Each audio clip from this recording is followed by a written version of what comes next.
Hello everyone. तो आज हम पढ़ने वाले हैं chapter 1 exploring the investigative world of science, जो हमारी क्लास 8 बुक क्यूरोसिटी साइंस का चैप्टर। तो चलिए बिना देरी करते हुए शुरू करते हैं। पहले हम चैप्टर का नाम समझते हैं इन डिटेल। अब पहले हम एक्सप्लोरिंग का मतलब क्या होता है। एक्सप्लोर का मतलब पता है आपको? एक्सप्लोर का मतलब किसी चीज़ को डिस्कवर करना या सर्च करना, या फिर अपनी क्यूरोसिटी जो आपके अंदर जागृत है, मतलब आपकी ईगरनेस को पूरा करना, मतलब एक्सप्लोर करना। ठीक है। फिर आता है इन्वेस्टिगेटिव को हटा दें, हम यहाँ पर इन्वेस्टिगेट कर दें। तो यहाँ पर ये है इन्वेस्टिगेट में। ठीक है। अगर हम इन्वेस्टिगेट माने इसे, तो इन्वेस्टिगेट का मतलब क्या होता है? टू सर्च और discover something which is unknown और अनडिस्कवर्ड इन सिस्टमैटिक वेज और स्टेप्स। अब देखते हैं इन्वेस्टिगेटिव मतलब, या फिर इन्वेस्टिगेट मतलब एक स्टेप्स में, ठीक है, एक पर्टिकुलर स्टेप्स में क्या करना? सर्च करना या डिस्कवर करना किसी चीज़ को जो अभी तक अननोन है, ठीक है, अभी तक जानी नहीं गई है। फिर वर्ल्ड ऑफ साइंस। साइंस का मतलब क्या है? Science is the study of natural things, and ये साइंस एक चीज़ है जो हर एक क्वेश्चन का आंसर देती है। तो अब मेरे हिसाब से आपको चैप्टर का नाम समझ आ गया होगा। अब शुरू करते हैं अपना chapter. Probe and ponder. Dear young scientist, welcome back. On the first page of each chapter, you will find a set of questions. These are not meant for any exam. These are unique invitations to spark your curiosity to explore the world of science. इसका मतलब है कि अब चलिए हम स्वागत करते हैं, वेलकम बैक। तो ये पहला पेज, अब जब भी हर चैप्टर के पहले पेज पे बहुत सारे सेट ऑफ क्वेश्चंस होंगे, ये एग्ज़ाम में नहीं आएंगे, लेकिन बहुत एक यूनिक है और ये आपकी क्यूरोसिटी बढ़ाएंगे। ठीक है। ठीक है। चलिए क्वेश्चन देखते क्या है। Why is one side of a puri thinner then other? क्या आपने कभी ऐसा कोई क्वेश्चन सोचा है कि क्या जो हमारी जैसे पूरी होती है ये वाली, तो ये वाली साइड की होती है हमारी पतली होती है और ये वाली साइड बहुत मोटी होती है? तो क्या आपने अभी कभी सोचा है कि ऐसा क्यों होता है? इसका आंसर मैं आपको बताऊंगी। पहले और क्वेश्चन आंसर पढ़ लेते हैं। Are there more grains on sand on all the beaches and deserts of the world or more stars in a Galaxy? तो इसका तो कॉमन आंसर है, बोल रहे हैं जैसे हमारा रेत हो, जैसे हमारा राजस्थान में रेत मानते हैं, बीच पे रेत मानते हैं, तो रेत के एक एक कण ज़्यादा है यहाँ पे गैलेक्सी में, पूरे स्पेस में स्टार्स ज़्यादा हैं। आपको क्या लगता है इसका आंसर क्या होगा? आंसर होगा इसमें सैंड, क्योंकि एक एक कण बोला जा रहा है, तो सोचिए कितने सारे हो गए, एक मुट्ठी में हमारे कितने कण आ जाते होंगे। Right from grade 6 we have observed the incredible diversity of plants and animal around us. तो आप बोल रहे हैं हमने ग्रेड 6 से ही ऑब्जर्व करा है एक इनक्रेडिबल, बहुत सारी यूनिक चीज़ें जो हमारी प्लांट्स और एनिमल के बारे में बताती हैं, जो हमारे आसपास रहते हैं। From the different shapes of leaves to the many kinds of insects. From different shapes of leave मतलब बहुत सारे लीव्स भी होते हैं, लीव्स की शेप्स भी होती हैं, अलग अलग चीज़ें, तो हमने ये भी पढ़ा। और टू इंसेक्ट्स, कितने अलग अलग टाइप के इंसेक्ट होते हैं। ठीक है। और why has nature created a vast variety? तो अब क्यों ये नेचर ने इतनी सारी वेस्ट वैरायटी क्रिएट करी है? ऐसे सब क्वेश्चन हमने ग्रेड 6 से पढ़े और हमारी क्यूरोसिटी बढ़ाता भी है। Is there such a question that makes you curious about the world? Write it here. क्या आपको भी ऐसा कोई क्वेश्चन लगता है जो आपको क्यूरियस बनाता है? जैसे ये था कि एक साइड ऑफ पूरी थिनर की है और ग्रेन्स ऑन द सैंड्स ज़्यादा हैं, या फिर गैलेक्सी के स्टार्स? तो आपको भी अगर ऐसा कोई लगता है तो आप यहाँ लिख सकते हैं। चलिए अब वन साइड ऑफ पूरी थिनर देन अदर, इसका आंसर जानते हैं। इसके लिए ये जानना ज़रूरी है कि जो पूरी होती है वो फूलती क्यों है। Puri puffs up because the water inside the dough. जो वाटर होता है डो के अंदर, वो क्या होता है? वो स्टीम बनने लगता है। तो क्या होता है? वो क्रिएट प्रेशर करता है और फिर पफ होने लगती है, मतलब फूलने लगती है। अब याद आता है कि ऊपर वाला साइड थिनर क्यों होती है और नीचे वाली साइड थिकर क्यों होती है। जो स्टीम होती है अंदर, वो क्या होती है? प्रेशर क्रिएट करती है, मतलब बिल्कुल वो होना चाहती है, एक्सपैंड होना चाहती है। तो ठीक है, when steam from form inside the पूरी, तो क्या होती है जब स्टीम बनती है पूरी के अंदर, तो जो थिनर साइड होती है, जो ऊपर वाली साइड होती है, वो स्टीम जो एक्सपैंड करती है उसके चक्कर में क्या होने लगती है? स्ट्रेच होने लगती है। ये देखिए जैसे नॉर्मल पूरी है हमारी, ठीक है, ये हमारे यहाँ पर स्टीम बन रही है। अब स्टीम क्या है? बाहर निकलने को, एस्केप करना चाहिए, तो ये वाला साइड क्या होगी? और स्ट्रेच होता रहेगा, लेकिन ये तो ऐसे ही रहेगा ना, तो ये थिकर हो जाएगी और ये थिनर हो जाएगी। मेरे हिसाब से आपको समझ आ जाएगा कि ऊपर वाली साइड थिनर क्यों होती है पूरी की। तो चलिए अब ज़रा चैप्टर शुरू करते हैं। Our journey with curiosity into the world of science continues in grade 8. We hope you bring along the spirit of adventure and exploration that has guided us so far. तो बोल रहे हैं यहाँ पर हमारी क्यूरियोसिटी की जर्नी शुरू होती है ग्रेड 8 से, और हमें लगता है कि आप एक स्पिरिट अपने अंदर एडवेंचर एक्सप्लोरेशन की लाए हैं और आपको उन्होंने गाइड भी करा है। इन ग्रेड 6 कक्षा 8 में हमने ये डिस्कवर करा था how science begins with wonder. Science wonder या फिर क्या खोज से कैसे शुरू होती है, और with simple why and how questions with the world around us. बोल रहे हैं साइंस हमने ग्रेड 6 में ऐसे शुरू करी थी कि मतलब क्वेश्चंस हम पूछते थे कि वाई और हाउ। वंडर साइंस एक नॉर्मल वाई और हाउ क्वेश्चन की आंसर देती थी, लेकिन in grade 7 we learn that the science is always evolving. अब ग्रेड 7 में हमने देखा कि साइंस हमेशा इवॉल्व होती रहती है, ठीक है, अपग्रेड होती रहती है और नई नई चीज़ें आती हैं उसमें। That each answer opens new question and how our ideas can slowly change as we explore deeper. तो बोल रहे हैं पहले तो हम क्वेश्चंस के आंसर निकालते थे, लेकिन अब हम आंसर देखते हैं तो उससे नए नए क्वेश्चन बनाते हैं। ये है ग्रेड 7 का डिफरेंस। अब जो हमारी आइडियाज़ हैं वो स्लोली क्या होने लगे, चेंज होने लगे, और क्यूरोसिटी हमारी क्या हो गई, बहुत बढ़ गई है। Now in grade 8 we take the next step entering the investigative world of science. अब यहाँ पर grade 8 में हम एक नया कदम बढ़ा रहे हैं, किसके लिए, इन्वेस्टिगेटिव वर्ल्ड ऑफ साइंस, मतलब खोज स्टेप्स में किसी चीज़ को डिस्कवर करना, साइंस को, ठीक है, वर्ल्ड ऑफ साइंस को, where wonder and evolution come together to form the heart of how science works. तो यहाँ पर क्या होता है, इसमें क्या होता है, वंडर मतलब खोजबीन, और एवोल्यूशन मतलब नई नई चीज़ों का आविष्कार करना, एक साथ जुड़ के कैसे साइंस वर्क करती है ये बताता है। We don't want you to just learn new facts. हम ये नहीं चाहते कि बस आप न्यू फैक्ट्स ही लर्न करो, हम चाहते हैं कि आप नए नए फैक्ट ढूंढो, ठीक है, एक नए नए फैक्ट अपने मन से निकालो। जैसे कि हमें पहले क्वेश्चन दिया था कि आप नए नए फैक्ट ढूंढो, जैसे पहले पेज में बताया था मैंने कि दिए हैं कि अपने अपने क्वेश्चन बनाओ, ठीक है। इन्वेस्टिगेशन इन साइंस मीन मोर, अब यहाँ पर अब ये भी दे सकते हैं, investigation in science means more than just looking at something and asking only simple questions. Investigation in science का मतलब क्या होता है कि एक चीज़ को ज़्यादा देखने के अलावा और भी उस चीज़ के बारे में क्वेश्चंस पूछना।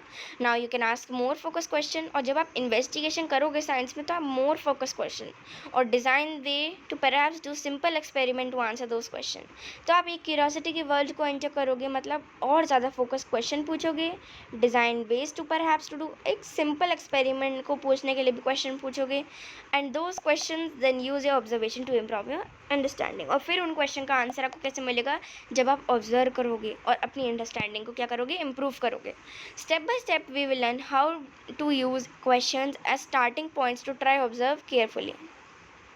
अब हम एक बाय स्टेप क्या करेंगे, लर्न करेंगे कि हम उन क्वेश्चन को कैसे अपने स्टार्टिंग पॉइंट की तरह ऑब्जर्व करना शुरू करें, एक्सपेरिमेंट करें उनका, और फिर ढंग से एक्सप्लेन करें कि हमें दिख क्या रहा है इसमें। In doing so each of you won't be learners but also investigators.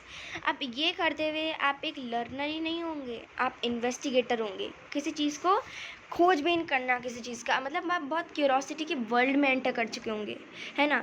फिर एक यंग साइंटिस्ट होंगे, एक यंग साइंटिस्ट होंगे जो हर चीज़ में सवाल पूछते हैं और नए नए आविष्कार करते हैं, exploring real world puzzles, not even मतलब बुक का ही नहीं, और नए नए real puzzle, real life puzzle भी क्या करोगे, सॉल्व कर पाओगे जब आप कहाँ डीपर घुसोगे in the world of science. These में रेंज फ्रॉम एवरीडे लाइफ। अब ये अपने एवरीडे लाइफ से रेंज कर सकता है, like why does dough rise. अभी मैंने आपको बताया था कि वो स्टीम इनसाइड इट ये क्या करती है, एक्सपैंड करने की कोशिश करती है, तभी क्या होता है, राइज हो जाती है। अब हम इसका एग्जाम्पल पूरी के लिए तौर पे ले सकते हैं। To the bigger mysteries of earth and beyond like in the world getting warmer.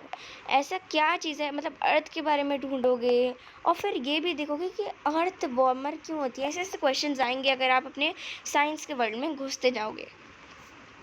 As you turn each page of the book, जैसे जैसे आप एक एक पेज टर्न करेंगे इस बुक का, we hope you notice the interesting design of our page numbers once again. On the left hand pages at the bottom you will find the image of a root symbolising. अब क्या होता है, यहाँ पर बता रहे हैं कि जब आप पेज पलटोगे तो यहाँ पर लेफ्ट साइड में देख सकते हैं रूट की यहाँ पर फोटो बनी है, ठीक है, ये रूट है, ये रूट 2 वाली, ठीक है।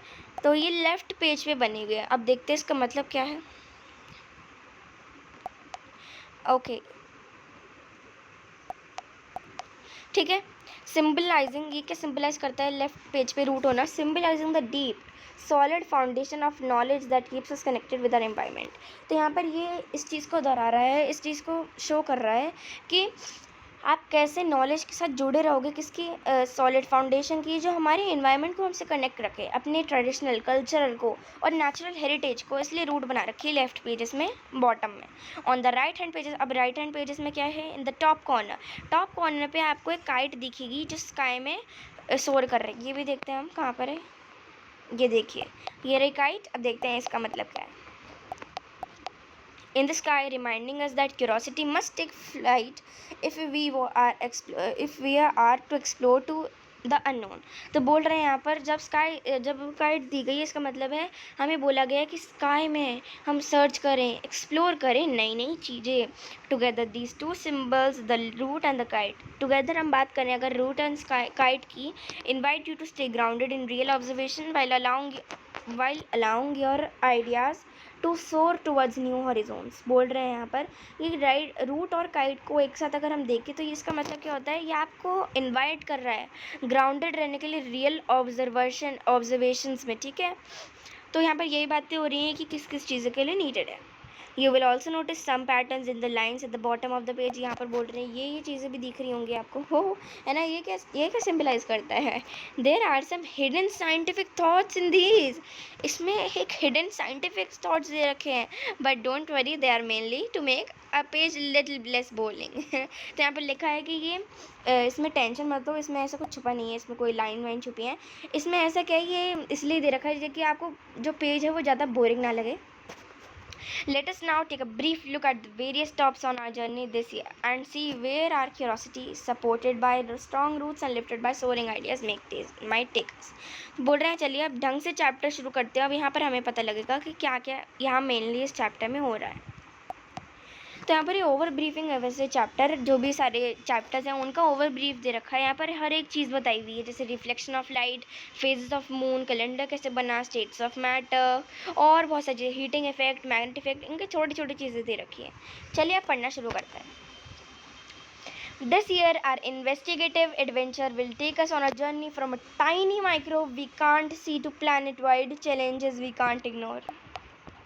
बोल रहे हैं इस साल 8th क्लास में हमें एक इन्वेस्टिगेटिव एडवेंचर, हमारे का एक जो इन्वेस्टिगेटिव एडवेंचर है वो हमें एक जर्नी पे लेकर जाएगा, जहाँ हम एक छोटे छोटे माइक्रोब से लेके प्लैनेट वाइड चैलेंजेस देखेंगे। We will start by examining something as small as a single drop of water. हम स्टार्ट तो ऐसे इतनी छोटी चीज़ से करेंगे जैसे single drop of water, and uncover a hidden world of tiny organism. और ड्रॉप के साथ साथ हम छोटे छोटे ऑर्गेनिज्म जो हमारे वर्ल्ड में हैं उनके बारे में बात करेंगे। Unseen but deeply link to us, जो दिखते नहीं है लेकिन एक बहुत हद तक क्या है हमसे जुड़े हुए हैं, लिंक्ड हैं। Some of these are invisible helpers. यहाँ पे बोल रहे हैं इनमें से कुछ तो हमारे क्या है, इनविजिबल हेल्पर्स भी हैं, जो हमें बिना मतलब हम देखते नहीं हैं लेकिन हमें क्या कर देते हैं, वो हर चीज़ में क्या करते हैं, हेल्प करते हैं हमारी। अभी कुछ माइक्रोब्स हैं जो भाई हमें हेल्प भी करते हैं लेकिन हमें दिख नहीं पाते। वो कुछ ऐसे भी हैं जो हमें डाइजेस्ट करवाने में करते हैं फूड हेल्प, और फिर हमें क्या करते हैं, प्रोड्यूस करते हैं मेडिसिन। बहुत सारे टाइप के माइक्रोब्स भी होते हैं, while others can be harmful. और ऐसा नहीं है कि सभी अच्छे हैं, कुछ हमारे बुरे भी हो सकते हैं, हमें हार्म भी कर सकते हैं, जो हमें क्या इन्फेक्शन भी कॉज कर सकते हैं। अगर ये क्वेश्चन आता है कि क्या, जैसे ट्रू फॉल्स में आया कि क्या माइक्रोब्स हमें बस हेल्प ही करते हैं, तो फॉल्स होगा, वो हमें हार्म भी करते हैं क्योंकि हमें वो इन्फेक्शन भी कॉज कर सकते हैं ना। But what does our body need to stay healthy. लेकिन हमारी बॉडी को हेल्दी रहने के लिए मतलब हमें हेल्दी क्यों रहना है हमारी बॉडी को। How do we fight this infection. और हम ये जो भी इन्फेक्शन हो जाते हैं हमें कभी कभार, जैसे फीवर भी मान लेते हैं हम, तो ये क्यों होते हैं, है ना, कैसे होते हैं और हम इन्हें फाइट कैसे करते हैं। We will find out how nutritious food, exercise, medicine and vaccines help us to stay healthy and fight infection. तो हम यहाँ पर इस पूरी बुक में ये भी देखेंगे कि हमें न्यूट्रिशियस फूड जैसे कुछ भी ले सकते हैं, कार्बोहाइड्रेट, प्रोटीन, हमने 5 न्यूट्रिशन भी पढ़े थे पिछली क्लास में। हमें एक्सरसाइज करना रोज डेली मॉर्निंग में, है ना, और मेडिसिन लेना वैक्सीन्स लेना ये हमें हेल्दी कैसे रखते हैं और हमें इन्फेक्शन को फाइट करने में कैसे हेल्प करवाते हैं, हम ये सब जानेंगे हमारी बुक में। But that's just the beginning, लेकिन ये सब एक बिगनिंग ही है ना। In today's world science does play a major role in improving our lives. आज के समय में देखा जाए तो साइंस एक बहुत वाइटल, बहुत इम्पॉर्टेंट रोल प्ले करती है हमारी लाइफ्स को क्या करने में, इम्प्रूव करने में। अच्छा जरा बताओ, हीटिंग इफेक्ट ऑफ लाइट एक साइंस का ही तो पार्ट है। अगर ये नहीं हो पाएगा तो हमारे आयरन नहीं चल पाएगी, हम हीटर नहीं चला पाएंगे, जो भी आयरन की चीज़ें हैं, ड्रायर व्रायर सब कुछ हम नहीं चला पाएंगे। तो यार हेल्प तो करता ही है। अच्छा चलिए अब थोड़ा नेक्स्ट पैराग्राफ पे आते हैं। For example we use electric current in many ways to help make our lives easier. तो यहाँ पर फॉर एग्जांपल में दिया गया है, हम इलेक्ट्रिक, मैंने जो बताया अभी, इलेक्ट्रिक करंट को हम बहुत सारी तरीक़ों में हम इस्तेमाल करते हैं हमारी लाइफ को क्या करने में, ईजियर करने में, है ना। We depend on the heating effect of electric current. भाई हम heating effect of electric current पे भी डिपेंडेंट होते हैं, हमें गर्माहट देने के लिए, हमें वार्म रखने के लिए हीटर है ना, इसलिए। While the magnetic effect helps motors run and machines function। अब ऐसा नहीं है कि बस हीटिंग इफेक्ट ही हमें हेल्प करता है, हमें magnetic effect of electric current भी हेल्प करता है। कैसे? वो मोटर चलाता है, इलेक्ट्रिक मोटर का कुछ भी देख लेते हैं, मशीन्स रन करवाता है, बहुत सारी चीज़ें करवाता है ना। और this phenomena depend on fundamental forces, और ये जो सारे फिनोमिना होते हैं ये फंडामेंटल फोर्सेस पे डिपेंड होते हैं। So after watching electricity do work we move on to study these forces themselves, starting with those that make objects speed up, slow down और change direction। बोल रहे हैं बहुत सारे फिनोमिना भी होते हैं। अब जब हम इलेक्ट्रिसिटी देखते हैं वर्क करते हुए तो हम ये सारे फोर्सेस भी पढ़ेंगे जो अपने आप चलते हैं और फिर ऑब्जेक्ट को स्पीड अप कर देते हैं, स्लो डाउन कर देते हैं और चेंज डायरेक्शन भी कर देते हैं। एक एग्जांपल हमें दे भी रखा है फोर्सेस का कि बॉल जब ऊपर जाती है और नीचे आती है, क्या है ये? ग्रेविटेशनल फोर्स है ये, ठीक है। Understanding forces help explain why a ball thrown up in the air falls back to the ground और why a car stops when the brakes are applied. तो हमें बताता है अगर हम फोर्सेस को अंडरस्टैंड करेंगे तो हमें ये पता रहेगा कि जो बॉल हम ऊपर फेंकते हैं तो ये नीचे क्यों आ जाती है ग्राउंड पे, क्योंकि ग्रेविटेशनल फोर्स है ये, ठीक है। और अगर ये जैसे हमारी कार है, हमने ब्रेक लगाया है, ठीक है, ब्रेक है तो हमने अगर ब्रेक लगाया है तो गाड़ी क्यों रुक जाती है, तो ये सब फोर्स है, ठीक है। हमने स्मॉल क्लास में पढ़ा भी है ये बात, ठीक है। अब आते हैं, this also leads to the idea of pressure, how the force is distributed over an object. यहाँ पर हमें आइडिया ऑफ प्रेशर भी पता लगता है कि एक ऑब्जेक्ट पे कितना फोर्स है, ठीक है, is distribute over an object.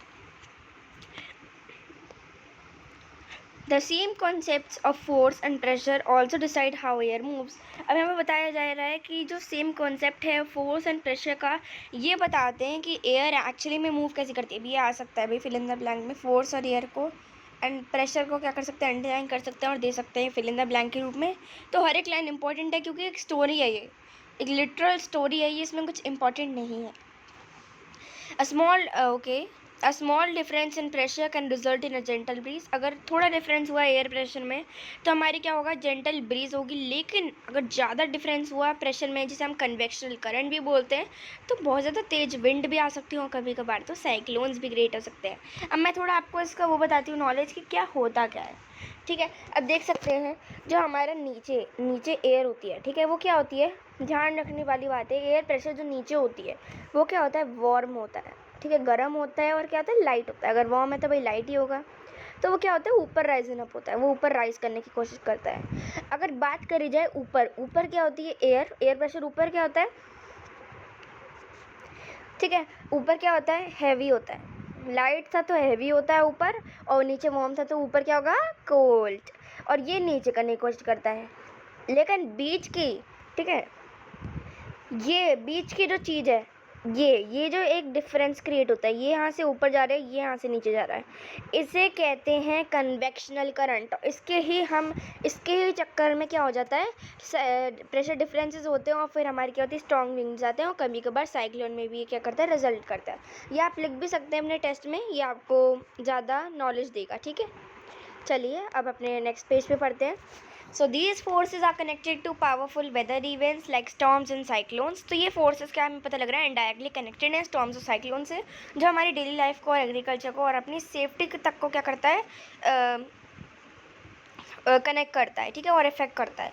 To truly understand how air can exert pressure, अगर आपको यही जानना है कि एयर प्रेशर कैसे एक्सर्ट करती है, देती है, और why water boils on a certain temperature, और वाटर एक सर्टेन टेम्परेचर पे ही क्यों बॉयल होता है, हमें we need to zoom in into these materials and see what kind of particle they are made up of and how they move around. यहाँ पर भी बात हो रही है मैटर की, लेकिन अभी मैं बता देती हूँ, अगर यहाँ पर बोला गया है तो कि बोल रहे हैं कि हमें ये कैसे पता लगता है कि how air can exert pressure, air pressure कैसे एक्सर्ट करती है।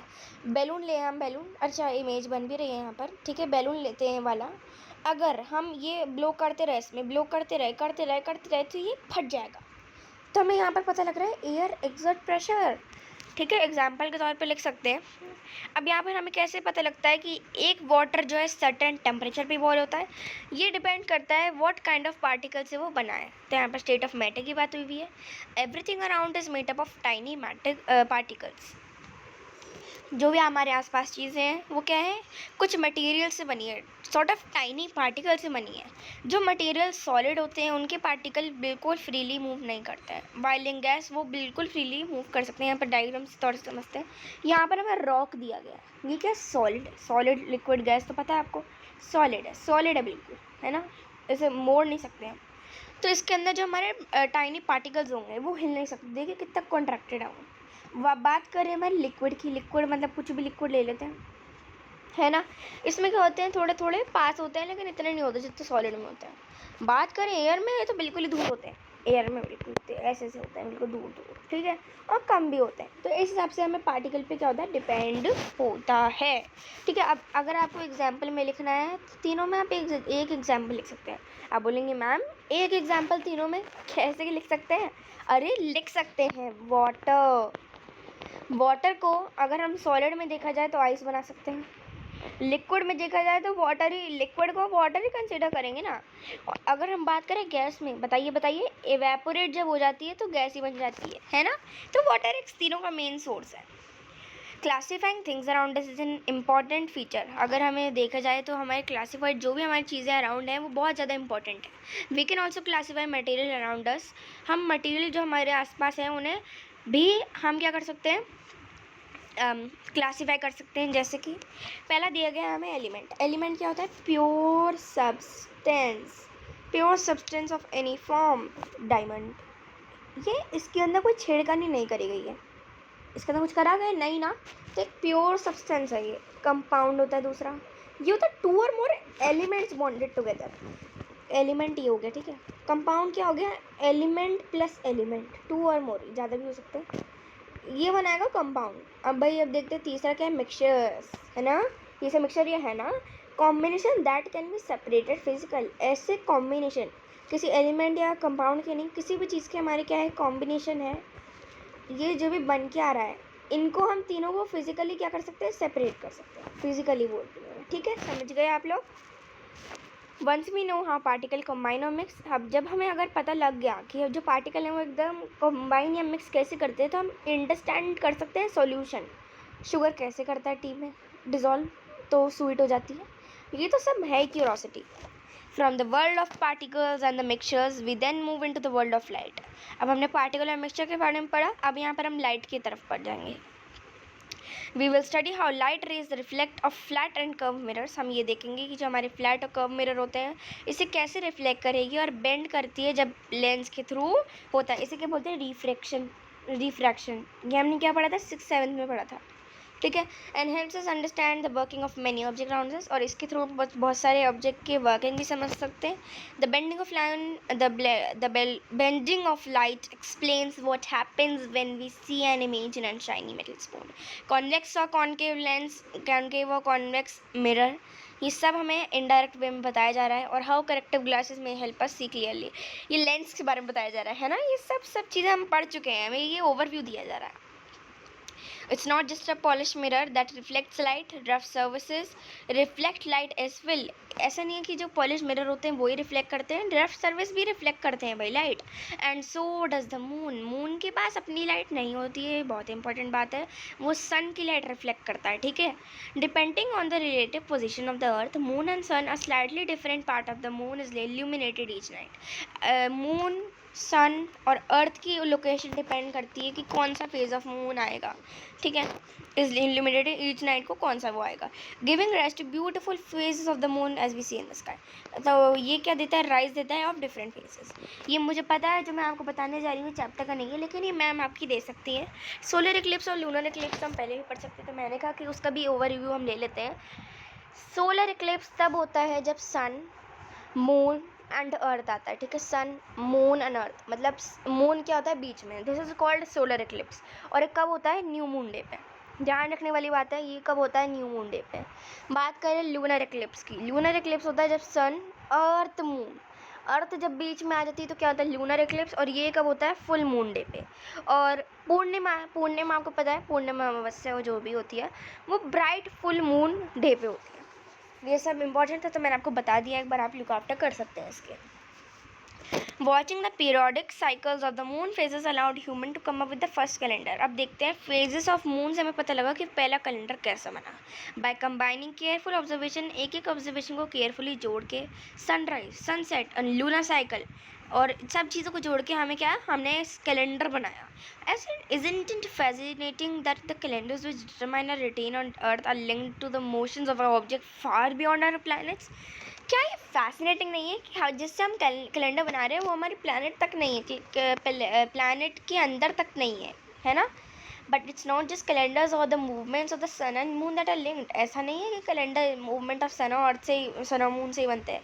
Right here on earth there are marvellous and complex patterns of relationship between living organism and their environment. ऐसा है कि जो हमारे लिविंग ऑर्गेनिज्म और एनवायरनमेंट है उससे हमारा क्या कनेक्शन है. Every living beings from the tiniest insect to larger whale, from blades to grasses to tall trees depends on and response to the air, water, sunlight and other organism, them forming the ecosystem that support life. ये सब चीज़ें बताई जा रही है, ecosystem के बारे में बताई जा रही है. आपको पता क्या होते हैं इकोसिस्टम में, flowers, garden, grass, plant, trees, sunlight, air, water, etc. Animal, ecosystem, biodiversity, human life, सब चीज़ें होती हैं यहाँ पर. In the final chapter of this book, एक इस final chapter of the book हम यहाँ पर एक हर चीज़ जो हमने यहाँ पर डिस्कस करी है हम वो सब टुगेदर जोड़ेंगे और सब अंडरस्टैंड करेंगे कि क्या मतलब बनता है और अर्थ क्या ऐसी, और व्हाट मेक्स अर्थ को ऐसी क्या चीज़ बनाती है just right for life and recognising the urgent challenges that are planet now faces. तो ऐसा ही क्योंकि अर्थ में लाइफ एग्जिस्ट करती है, ऐसा क्यों, ऐसा क्या है अर्थ में.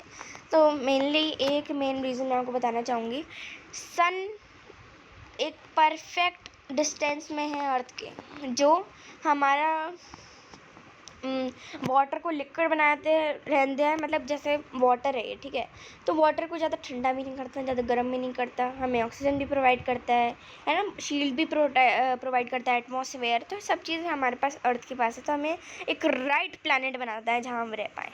Most importantly the earth lies at the perfect, अभी मैंने बताया जो अर्थ है वो परफेक्ट डिस्टेंस में लाई करता है सन के, जहाँ वाटर तो लिक्विड रहता है और एक एटमॉस्फेयर भी होता है जो ऑक्सीजन प्रोवाइड करता है और एक शील्ड की तरह काम करता है to harmful ultraviolet raise.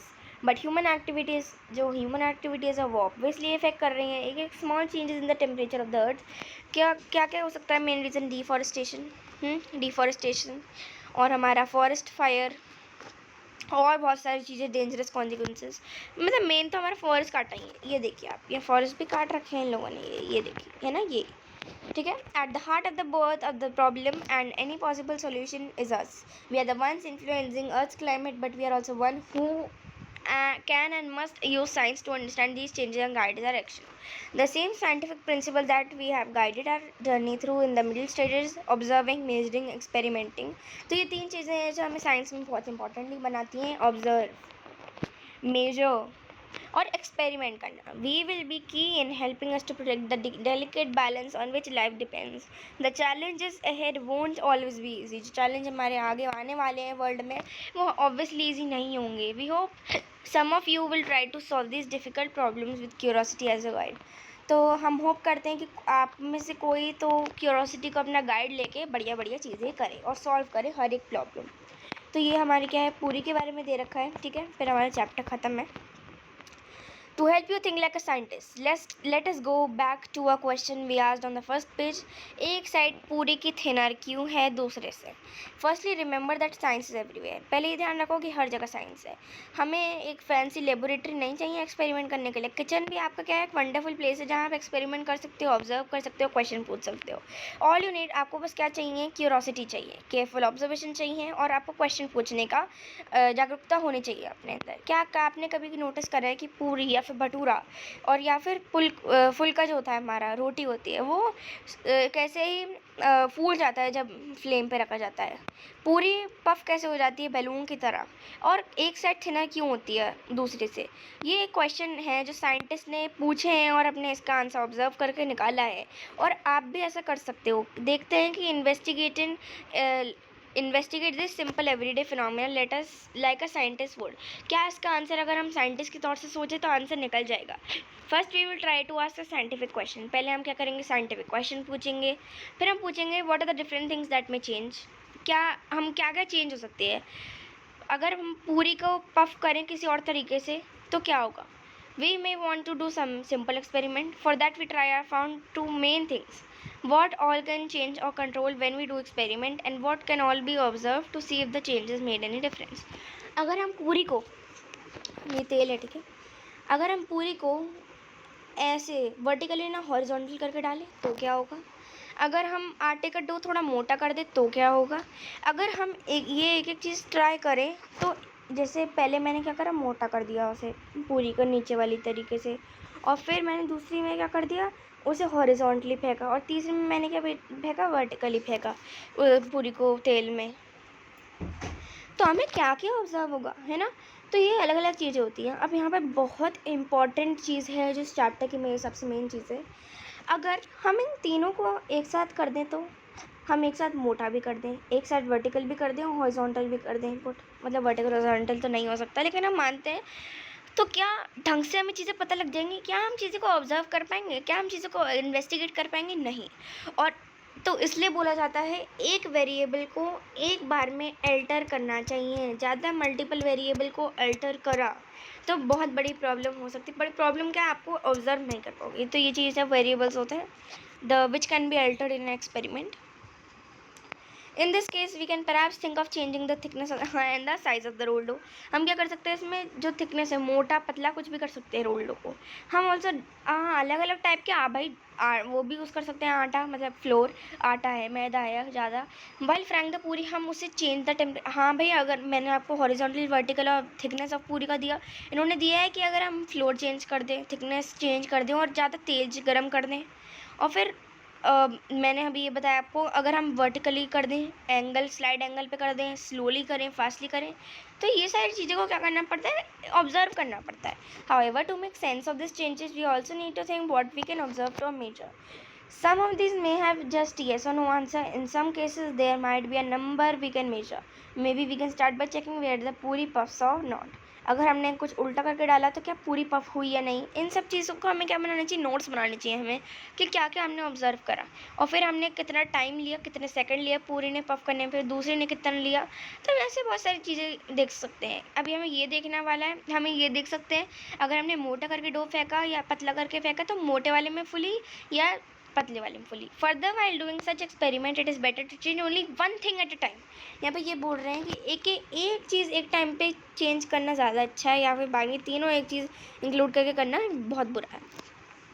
For example, if we wanted to see the effect of boiling hot and very hot oil, we would use circles of dough of the same thickness and drop them in a simple way. It is also a good idea to keep notes. अब मैंने आपको बताया, ये भी बहुत important है कि आप नोट्स बनाओ हर चीज़ को और एक्सपेरिमेंट करो, ऑब्जर्व करो। क्या ऑयल स्पैटर हुआ, क्या कोई स्मेल आई, क्या कोई स्मोक आई हाईली टेम्परेचर ऑफ ऑयल में, and and 1 round of experiment you can may think of more question. 3-4 बार अगर आप ट्राई करोगे तो आप नए नए क्वेश्चन से आप क्यूरोसिटी अपनी बढ़ाओगे। क्या पूरी तब पफ होती है बेटर जब हम एक रखा हुआ आटा यूज़ करते हैं, अपना अभी फ्रेशली बनाया हुआ आटा होता है, या अगर मैं पूरी के बीच में गड्ढा कर दूँ, होल कर दूँ, तो क्या पूरी फ्राई हो पाएगी? This is exactly how all scientific experiment from simple to the most complicated are done. तो यही एक चीज़ होती है जिससे हमें क्या होता है, एक छोटी सी चीज़ से बड़ी बड़ी चीज़ें हम क्या कर सकते हैं, सॉल्व कर सकते हैं। This is the idea systematic investigation. ये एक आइडिया है जब हम सिस्टमैटिक इन्वेस्टिगेट करें, जिसमें हम एक वेरिएबल एक टाइम पे यूज़ करें, है ना। And just so you know, even this simple everyday observation of a पूरी puffing is not really completely understood by scientists today. और अभी तक ये पूरी puffing का ये जो निकला है ना रियलिटी, अभी तक साइंटिस्ट को नहीं पता लगा है. So whether it's the puffing of a पूरी or the shrinking bite part of the moon after पूर्णिमा, अगर पूरी के पफिंग हो या फिर मून जब पूर्णिमा के बाद श्रिंक हो जाता है उसकी लाइट हो, वे आपको ऑब्जर्वेशन केयरफुली करना है और अपने आप को गाइड करना है along exploration to the investigative world of science. Happy investigating. तो यहाँ पर मैं आपको कुछ इंपॉर्टेंट चीज़ें बताना चाहूँगी. अगर हमने पढ़ा है इन्वेस्टिगेटिव मतलब क्या करना, स्टेप्स में किसी अनडिस्कवर चीज़ को क्या करना, डिस्कवर करना. ठीक है, स्टेप्स में बोल रही हूँ. तो क्या आपने कभी सोचा है वो स्टेप्स हैं क्या? पहला है एक्सप्लोर. पहला क्या है? एक्सप्लोर. किसी चीज़ को एक्सप्लोर करना. अगर हम पिज़्ज़ा बना रहे हैं, फॉर एग्जांपल बोल रही हूँ, तो हम देखेंगे कि पिज़्ज़ा में क्या क्या ज़रूरत है. फिर हम उसे एनालाइज करेंगे. ठीक है, एनालाइज. पहले हम एक्सप्लोर करेंगे हमें क्या बनाना है, फिर एनालाइज करेंगे क्या क्या सामान हमारा इस्तेमाल होगा. ठीक है, फिर हम एक्सपेरिमेंट करेंगे. पिज़्ज़ा बनाने की कोशिश करेंगे. ठीक है, फिर हम एक्सपेरिमेंट करेंगे. ठीक है, बनाने की कोशिश करेंगे. फिर जो आउटपुट आएगा उसे क्या करेंगे, हम ऑब्ज़र्व करेंगे. फिर हमारे क्या आ जाएगा, कंक्लूजन आ जाएगा कि हमने भाई ऑब्ज़र्व करा तो भाई क्या है, सही बना है नहीं बना है, कंक्लूजन आएगा. और फिर हमें क्या करना है, रीथिंक करना है कि क्या मैंने सही बनाया है, एक बार और बनाऊँ, नोट्स लूँ मैं इसके. तो ये सारे स्टेप्स होते हैं, ध्यान रखना. Explore, analyse, experiment, observe, conclusion और फिर रीथिंक. तो यही था हमारा आज का चैप्टर. चलिए मिलते हैं अपनी अगली वीडियो में. आई होप आपको समझ आ गया होगा कि एक साइड थिनर क्यों होती है पूरी की, पूरी पफ क्यों करती है और बहुत सारी चीज़ें. तो चलिए अपने मिलते हैं अपनी अगली वीडियो में. Till then bye.